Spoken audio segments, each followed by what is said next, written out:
بسم اللہ الرحمن الرحیم۔ فرحاد علی تیمور، دیوتا،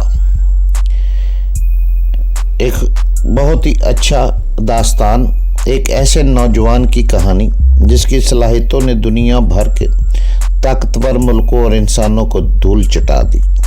اپنے ملک کی بقا کے لیے پوری دنیا سے لڑ گیا، جہاں گیا اپنے نام کا سکہ جمایا۔ جسے بچپن میں نہ ماں کا پیار ملا نہ باپ کا، جو ماں کی گود کو ترستا رہا، جسے نفرت ہی نفرت ملی۔ تو جناب اس کی طرف چلنے سے پہلے آپ پلیز چینل کو سبسکرائب کریں، لائک اور شیئر کریں تاکہ ہر آنے والی قسط آپ کو فوری مل سکے۔ دیوتا فرحاد علی تیمور، قسط نمبر 138 138۔ حشمت پولیس انسپکٹر سے کہہ رہا تھا، جناب اس وقت میرا ذہن قابو میں نہیں تھا، پریشانی میں نہ جانے کیا کہہ گیا۔ دراصل میں صرف 2 لاکھ روپے لے کر بھاگ رہا تھا۔ اس بوڑھی عورت کو فرحاد نامی ایک شخص نے قتل کیا ہے۔ وہ شخص فریال کا عاشق ہے۔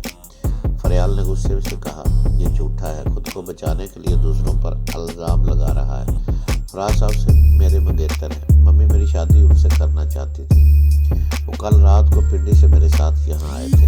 یہ حشمت بھی میرے ساتھ تھا۔ یہاں پہنچ کر فرحاد صاحب نے ہمارے ساتھ رات کا کھانا کھایا، پھر ممی کی کار لے کر میری اور ممی کے سامنے ہی رخصت ہو کر حیدرآباد چلے گئے۔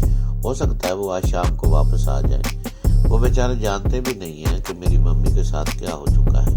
اگر انہیں معلوم ہو جائے کہ میں اس دنیا میں تنہا رہ گئی ہوں تو وہ اپنی ساری مصروفیات چھوڑ کر یہاں چلے آئیں گے۔ میں انہیں اطلاع بھی نہیں دے سکتی، پتہ نہیں وہ حیدرآباد پہنچ کر کہاں رہ گئے ہیں۔ حشمت نے ہاتھ نچا کر کہا، یہ اپنے عاشق کو بچانے کے لیے غلط بیانی سے کام لے رہی ہے۔ جب میں یہاں صبح 5 بجے پہنچا تو ممی یہاں گہری نیند سو رہی تھی اور یہ اپنے عاشق کے ساتھ اپنے کمرے میں تھی۔ کمرے کا دروازہ اندر سے بند تھا۔ انسپکٹر نے سوال کیا، وہ دروازہ اندر سے بند تھا اس لیے تم فرحاد کو نہیں دیکھ سکے؟ میں نے حشمت کے ذہن میں کہا، جی ہاں۔ انسپکٹر نے دوسرا سوال کیا، لہذا تم یہ یقین سے نہیں کہہ سکتے کہ فرحاد فریال کے کمرے میں تھا یا کوٹھی میں موجود تھا یا نہیں؟ میں نے پھر حشمت کے ذہن میں کہا، جی ہاں۔ انسپکٹر نے طنزی انداز میں کہا، لہذا تم موقع غنیمت جان کر اس کمرے میں آئے، اس بوڑھی عورت کو ہلاک کیا اور 2 لاکھ روپے لے کر نکل گئے۔ حشمت میری سوچ کے مطابق جی ہاں کہتا جا رہا تھا۔ انسپکٹر نے ایک الٹا ہاتھ اس کے منہ پر رسید کیا۔ حشمت کے دونوں ہاتھ کڑی میں جکڑے ہوئے تھے۔ وہ سنبھل نہ سکا، تمانچہ کھاتے ہی پیچھے کی طرف لڑکھڑا کر زمین پر گرا۔ اب وہ یہ سوچ کر پریشان ہو رہا تھا کہ وہ اپنی مرضی کے خلاف خود کس طرح اقبال جرم کر رہا ہے۔ میں نے اس کے دماغ پر دستک دیتے ہوئے کہا، بیٹے یاد کرو، تمہیں پہلے ہی بتایا گیا ہے کہ تمہارے اندر اب تمہارا ضمیر بول رہا ہے۔ اگر تم اپنی خیریت چاہتے ہو تو پوری طرح ہوش و حواس میں آ کر اپنے قاتل ہونے کا اقرار کر لو۔ اب کسی طرح تمہاری جان نہیں بچے گی۔ پولیس انسپکٹر اس کے سامنے کھڑا ہوا حقارت سے کہہ رہا تھا، بیوقوف کے بچے، ایک تو تم نے قتل کیا، دوسرے یہ کہ پاگل بننے کی کوشش کر رہے ہو، تھوڑی دیر میں اپنا بیان بدلتے ہو۔ جب میں حوالات میں ڈنڈے تمہیں ماروں گا تو تمہارا سارا پاگل پن دور ہو جائے گا۔ مجھے اطمینان ہو گیا کہ حشمت اب کسی طرح بھی نہیں بچ سکے گا۔ میرے 2 لاکھ روپے جو پولیس کی کسٹڈی میں جا چکے تھے، مجھے ان روپیوں کی فکر نہیں تھی۔ میں جانتا تھا کہ مقدمے کا فیصلہ ہونے کے بعد یہ روپے فریال کو مل جائیں گے، کیونکہ فریال یہ بیان دے رہی تھی کہ وہ روپے اس کی ممی کے تھے۔ وہ اس دولت کو بینکوں میں رکھنے کی بجائے اپنی آنکھوں کے سامنے رکھتی تھی۔ بیٹی نے ماں کو کئی بار سمجھایا کہ وہ روپے بینک میں محفوظ رہیں گے، مگر وہ کسی کی نہیں سنتی تھی۔ انجام کار اس دولت کی خاطر اپنی جان گوا بیٹھی۔ فریال اتنی ذہانت سے بیان دے رہی تھی کہ وہ روپے بھی اسے مل جاتے اور مجھ پر بھی کوئی آنچ نہ آتی۔ ایک تعلیم یافتہ ذہین عورت کی رفاقت سے مرد کو بڑا حوصلہ ملتا ہے۔ میں نے فریال جیسی حسین لڑکی کے ساتھ زندگی گزارنے کا فیصلہ کر کے غلطی نہیں کی تھی۔ وہ شریک سفر بنتے ہی یہ ثابت کر رہی تھی، وہ قدم قدم پر میرے لیے ڈال بھی بن سکتی ہے اور میری امان میں رہ سکتی ہے۔ میں نے خوش ہو کر اس کے ذہن پر دستک دی، ہیلو فریال، میں تمہارا فرحاد ہوں اور سوچ کے ذریعے تم سے مخاطب ہوں۔ وہ گھبرا کر آس پاس کھڑے ہوئے پولیس کے آدمی کو دیکھنے لگی۔